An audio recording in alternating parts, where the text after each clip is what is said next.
जय हिंद दोस्तों, स्वागत है आपका और एक नई वीडियो में और एक नए टॉपिक के साथ। Pakistan media shocked as Chinese media praise Indian FM Jaishankar. तो चाइनीज मीडिया हो जयशंकर साहब की मेरे मेरे हिसाब से गूगल में भी नरेंद्र मोदी साहब की कोई उसके बाद किसी का नाम सर्च रैंकिंग में ज़्यादा आ रहा होगा तो वो जयशंकर साहब हो गया। हाँ। ये तो पक्का हो गया।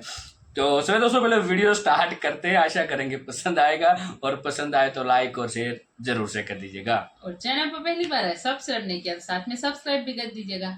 जी दोस्तों, वीडियो स्टार्ट करते हैं। शंकर की तारीफ की गई है, चीन की तरफ से तारीफ की गई है एस जयशंकर की। एस जयशंकर ने वैश्विक समस्याओं को गिनवाया। अमेरिका के प्रभुत्व को लेकर जयशंकर ने कड़ा संदेश दिया। एस जयशंकर के संदेश से चीन खुश हो गया है। रिसेंटली चाइना की तरफ से इंडिया के फॉरेन मिनिस्टर को प्रेज किया गया है। There is no one in Pakistan who can do a storytelling like Jaishankar. Jaishankar की तरह कोई स्टोरी टेलिंग नहीं कर सकता। ठीक है जी। इसीलिए अब उन्होंने पुश करना शुरू कर दिया नए यूथ को, नए लोगों को। ठीक है जी। और वो कह रहे हैं कि फॉरेन पॉलिसी को, दुनिया को एक नए लेंस से देखना शुरू करें। This is what they are telling the world. China को भारत जो है वो समझिए कि थोड़ा सा पीछे धकेलने में कामयाब हो गया। और जाहिर है कि चाइना के अगर हालात पाकिस्तान से खराब होते हैं अल्टीमेटली फर्ज कीजिए आगे जाके, तो ये भी भारत के फायदे। इसका मतलब है कि काफी एडवांटेज जो है इस वक्त भारत को होगा इस तमाम सिनेरियो में।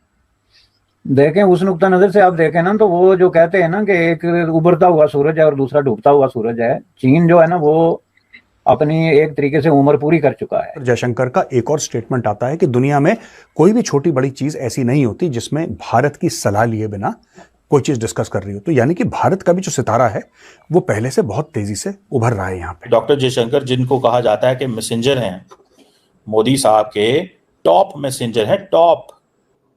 ठीक है। और उन्होंने बड़ा तगड़ा मैसेजिंग की हुई है नरेंद्र मोदी के लिए। और आपको पता है, मैं डॉक्टर जयशंकर को फॉलो करने की कोशिश करता हूं जस्ट टू अंडरस्टैंड कि in which direction he is moving India. वो किस डायरेक्शन में वो इंडिया को मूव कर रहे हैं। तो यहाँ पे चाइना अपना असर रसूख दिखाना चाहता है और दूसरा वहाँ से अमेरिका चाहता है। अब अमेरिका इंडिया को इस्तेमाल करना चाहता है चाइना के खिलाफ। अब इंडिया कभी भी नहीं चाहेगा कि एक उनका सरहद पे, यानी कि जिसकी उनकी सरहदें जिससे मिलती हैं, वो सुपर पावर बने। जय हिंद दोस्तों, कल चाइना के विदेश मंत्रालय की तरफ से वीकली ब्रीफ हुई और उसमें चाइना के स्पोक पर्सन से सवाल पूछा गया कि भारत और यूएसए के बीच बहुत स्ट्रॉन्ग टाइज है, इसके बावजूद भी भारत यूएसए के खिलाफ जाके ईरान के साथ डील कर रहा है, रूस के साथ डील कर रहा है। ठीक है। और समय समय पे जब यूएसए इंटरफेयर करता है भारत के आंतरिक मामले में तो भारत उनको सनब भी कर देता है, खास करके जयशंकर साहब। तो दोस्तों, इस पे चाइना के स्पोक पर्सन ने जम के हमारे विदेश मंत्री जयशंकर साहब की तारीफ की और ये आर्टिकल जो है ग्लोबल टाइम्स, जो कि चाइना का मुखपत्र भी है, उसमें भी छपा हुआ है। और चाइना के स्पोक पर्सन कहते हैं कि वैश्विक राजनीति में जयशंकर साहब यानी विदेश मंत्री जयशंकर जी जिस तरीके से अपने राष्ट्र हित के लिए फैसले लेते हैं वो सराहनीय है। ठीक है। और भारत के राष्ट्र हित के लिए जो सही है जयशंकर साहब उसी के अकॉर्डिंग बयान देते हैं और ऐसा हर देश को कहना चाहिए या करना चाहिए। ठीक है। ये कहना है चाइनीज स्पोक पर्सन का। दोस्तों, उन्होंने ये भी कहा कि कनाडा को लेके और जो भारत पे बेबुनियाद आरोप लगाए जा रहे हैं उसको लेके भारत ने जिस तरीके से वेस्टर्न दुनिया को टैकल किया है वो भी सराहनीय है। तो चाइनीज स्पोक पर्सन का रेयर प्रेस विदेश मंत्री जयशंकर के लिए काफी ज्यादा वायरल हो रहा है। Doctor Jaishankar Indian narrative and Indian story telling कर रहे हैं। और देयर इज नो वन, मैंने जिसमें पहले आपको कहा है कि there is no one India who can create a narrative for India and a story telling for India. And there is no one in Pakistan who can do a story telling like Jaishankar. Jaishankar की तरह कोई story telling नहीं कर सकता। ठीक है जी। इसीलिए अब उन्होंने पुश करना शुरू कर दिया नए यूथ को, नए लोगों को। ठीक है जी। और वो कह रहे हैं कि फॉरेन पॉलिसी को, दुनिया को एक नए लेंस से देखना शुरू करें। This is what they are telling the world. ठीक है जी। और फॉरेन पॉलिसी वो कहते हैं कि ये बर्तानिया, लंदन, पेरिस, न्यूयॉर्क में नहीं बनती, ये फॉरेन पॉलिसी अब दिल्ली में बनती है। ठीक है जी। वो ये अब उन्होंने लोगों को ये कॉन्फिडेंस दिया। आई थिंक ये कॉन्फिडेंस पाकिस्तान नहीं दे सकता अपने लोगों को, और पाकिस्तान को ये कॉन्फिडेंस देना चाहिए। अब इंडियंस फॉरेन पॉलिसी पे जो अटेंशन देते हैं, this is because of two people, Narendra Modi and Jaishankar. And हमने जो अपनी फॉरेन पॉलिसी है उसको कर दिया हुआ है, कंस्ट्रेंट कर दिया हुआ है। ये अब जो डॉक्टर जयशंकर, जिनको कहा जाता है कि मैसेंजर हैं, मोदी साहब के टॉप मैसेंजर हैं, टॉप। ठीक है। और उन्होंने बड़ा तगड़ा मैसेजिंग की हुई है नरेंद्र मोदी के लिए। और आपको पता है मैं डॉक्टर जयशंकर को फॉलो करने की कोशिश करता हूं जस्ट टू अंडरस्टैंड कि in which direction he is moving India, वो किस डायरेक्शन में वो इंडिया को मूव कर रहे हैं, क्योंकि वो लेके तो नरेंद्र मोदी का व्यू चल रहे हैं, लेकिन नरेंद्र मोदी का व्यू चल रहे हैं, वो जो नया आइडिया ऑफ इंडिया है ना वो उसको लेके चल रहे हैं, लेकिन वो he is the top messenger. ठीक है जी, वो एक टॉप मैसेंजर है, वो दुनिया के सामने जो एक पैगाम जो है वो लेके जा रहे हैं, वो दुनिया के सामने एक नया आइडिया ऑफ इंडिया लेके जा रहे हैं। और मोदी साहब जिस तरह पॉपुलर हैं, ठीक है जी, सो इस सब स्टिल उन्होंने बड़े टाइम पे आके चीज़ों को किया है। सो डॉक्टर जयशंकर जो है वो नरेंद्र मोदी का मेन मैसेंजर है, जो दुनिया के सामने अपनी सारी की सारी जो इंडिया की जो स्टोरी है वो पेश कर रहे हैं। ठीक है जी, और इस सिलसिले में हर जगह पे ही जैसे कहेंगे ना, डॉक्टर जयशंकर ने रिप्रेजेंट किया, बड़ा इस अंदाज से रिप्रेजेंट किया कि दुनिया को नाराज भी नहीं किया और अपना मौकफ भी रखा। और हम आपको पता है इस बार भी ये कह चुके हैं, एक भी पाकिस्तानी नहीं है जो इस तरह स्टोरी बयान कर सके। वो देखिए बिलावल भुट्टो जरदारी कॉम्पिटेंट है, पढ़ा लिखा है, समझदार है, वेस्ट से पढ़ा हुआ है, वालिद उसका सदर है, एक अच्छी फैमिली से है, but he can not tell our story. वो हमारी स्टोरी नहीं सुना सकते क्योंकि हमारी स्टोरी जो है वो बिखरी हुई है, वो हमारी स्टोरी जो है ना वो बिखरी हुई है, हमारी स्टोरी नहीं सुना सकता। ठीक है जी, और जितना जयशंकर का ग्लोबल क्लाउड है उतना किसी पाकिस्तानी का ग्लोबल क्लाउड नहीं, हमने बनने ही नहीं दिया। हम समझते हैं कि फायदा ही कोई नहीं है, हम अपने लोगों को उस तरह प्रमोट नहीं ना करते, अपने लोगों को उस तरह उकसाते नहीं है, उनको लीडर नहीं बनाते।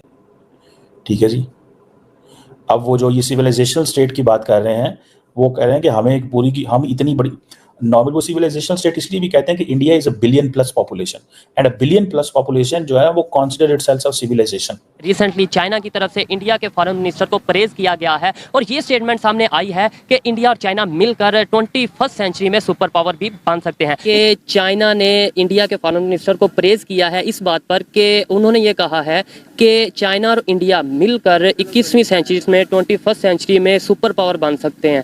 क्या समझते हैं, ऐसा पॉसिबल है? देखें, ये मैं इसको एक सियासी बयान समझता हूँ।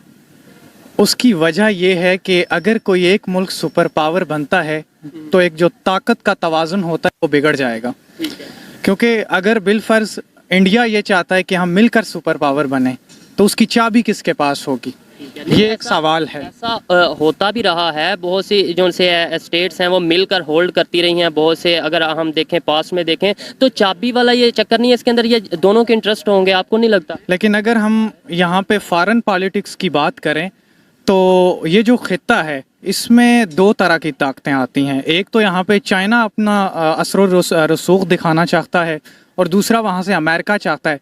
अब अमेरिका इंडिया को इस्तेमाल करना चाहता है चाइना के ख़िलाफ़, और चाइना पाकिस्तान के कंधे पे बैठकर इंडिया को और अमेरिका को कंट्रोल करना चाहता है। चाइना पाकिस्तान के कंधे पर बैठकर, आपको लगता है कि हमारा इस टाइम, मतलब मैं देखें रियलिटी पे बात करता हूँ, आपको लगता है कि पाकिस्तान का कंधा इस टाइम पे इतना मजबूत है कि कोई कंट्री उस पर बैठकर और इंडिया और अमेरिका का मुकाबला कर सके? अगर आपको ऐसा नहीं लगता तो आप, मैंने क्वेश्चन किया, मैं ये नहीं कह रहा कि ऐसा है या नहीं, आपको लगता है? मेरी ये राय है कि अगर पाकिस्तान की जोग्राफियाई अहमियत नहीं है तो अमेरिका के नज़दीक पाकिस्तान इतना मजबूत या पाकिस्तान इतना अहमियत का हामिल क्यों है, ये एक सवाल है जो कि मैं आपको। वो तो फिर अफगानिस्तान भी, ये सवाल है, इसका आंसर ये है कि वो तो फिर अफगानिस्तान में भी इतने साल अमेरिका आया और उन्होंने कोशिश की कि उस पर कंट्रोल प्रॉपर किया जाए, तो क्या फिर अफगानिस्तान में भी इतनी वैल्यू है और पाकिस्तान और अफगानिस्तान एक जैसे ही हो गए? पाकिस्तान की वैल्यू इस वजह से है कि पाकिस्तान की जो सरहदें हैं वो इंडिया से भी मिलती हैं और सबसे बड़े दुश्मन वन बेल्ट रोड यानी कि चाइना से मिलती हैं। तो दोस्तों, चाइनीज स्पोक पर्सन की तरफ से विदेश मंत्री जी के लिए जो तारीफ हुई है, इसकी चर्चा पाकिस्तान में तो है ही, एज वेल एज यूएसए में भी हो रही। ठीक है, अब यूएसए की खुद की ऐसी हरकतें हैं कि वो जानबूझ के भारत के साथ रिश्ते भी अच्छा कर रहा है, इसके बाद भारत को तंग भी कर रहा है। कम से कम एक साल के अंदर 3-4 बार भारत के आंतरिक मामलों में बोल चुका है यूएसए। सीएए पे बोल चुका है, ठीक है, जो कि वो हमारे देश का बिल था। केजरीवाल के मुद्दे पे बोल चुका है। क्या जरूरत है भाई यूएसए को बोलने की? ठीक है, इसके बाद अभी इन्होंने 5-6 महीने बीते हैं, पाकिस्तान को बहुत भयंकर मदद भी दी थी इनके फाइटर जेट सही करने के लिए। ठीक है, सो यूएसए भी कोई साफ सुथरा चरित्र नहीं है और जयशंकर साहब ने यूएसए के दोगले चरित्र को हमेशा से ओपनली अपने शब्दों से दुनिया को समझाया और ये भी कहा कि अगर भारत और यूएसए के जो ट्रेड बढ़ रहे हैं, ट्रेड रिलेशन बढ़ रहे हैं और भी रिलेशनशिप बढ़ रहे हैं, तो दोनों देशों का फायदा है। सिर्फ यूएसए का घाटा नहीं है या भारत का फायदा नहीं है। भारत का फायदा है तो यूएसए का भी उतना ही फायदा है या उससे कहीं ज़्यादा फायदा है। ठीक है, सो यूएसए ये ना सोचे कि भारत को जैसे कहेंगे भारत वैसे करेगा, नहीं, भारत के राष्ट्रहित में जो होगा वो भारत करेगा। और चाइना को भी भारत हमेशा से ही, जयशंकर साहब चाइना को भी मैसेज देते रहते हैं कि चाइना ने लीगल ऑक्यूपेशन किया है, चाइना की विस्तारवाद की नीति है। लेकिन दोस्तों यहाँ पे चाइनीज मीडिया और चाइनीज स्पोक पर्सन ने एक अपना भी यहाँ पे हित साधा है कि भाई भारत और अमेरिका के रिलेशन अच्छे हो रहे हैं, थोड़ी सी भी उसमें अगर खटास आई तो चाइना जो है उसमें बोल पड़ता है। तो ये भी चाइना भी जयशंकर साहब की जो तारीफ की है वो भी अपने हित के लिए कर रहे हैं। और दोस्तों इसी तरीके से दुनिया चलती है, जो भी काम होता है इंटरनेशनल पॉलिटिक्स में वो अपने राष्ट्र हित के लिए ही होता है। ठीक है, कोई किसी का पक्का दोस्त या कोई किसी का रूस और भारत जैसी फ्रेंडशिप बहुत कम ही होती है। Simple words. आई होप ये वीडियो आपको अच्छा लगा, जुड़े रहे ऐसी वीडियोस के लिए। तब तक के लिए धन्यवाद, जय हिंद। थैंक यू दोस्तों वीडियो को यहाँ तक देखने के लिए। डॉक्टर एस जयशंकर साहब, दोस्तों आपको कभी भी टाइम मिले ना, ये मैं आपको एक रिक्वेस्ट कर रहा हूँ, तो कभी है ना जयशंकर साहब के बारे में इंटरनेट पे जाके पूरी डिटेल्स में रिसर्च कीजिएगा। बहुत कुछ सीखने को मिलेगा, बहुत कुछ।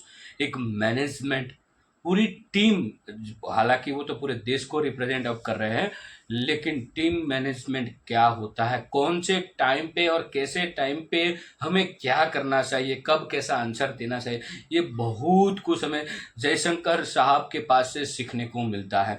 और ख़ास करके आपको जब भी दोस्तों टाइम मिले, जब भी टाइम मिले, तब जयशंकर साहब के जो मीडिया के सामने जो क्वेश्चन और आंसरिंग जो हुई है वो वाली वीडियो खास करके देखना, उससे आपको बहुत कुछ सीखने को मिलता है। और ख़ास करके जो लोग एजुकेशन अभी जो स्टडी कर रहे हैं, पढ़ाई कर रहे हैं, कॉलेज में हैं, उनके लिए तो खास, और ख़ास करके जो वो लोग जो वर्ल्ड अफेयर के बारे में मतलब बहुत कुछ जानना चाहते हो।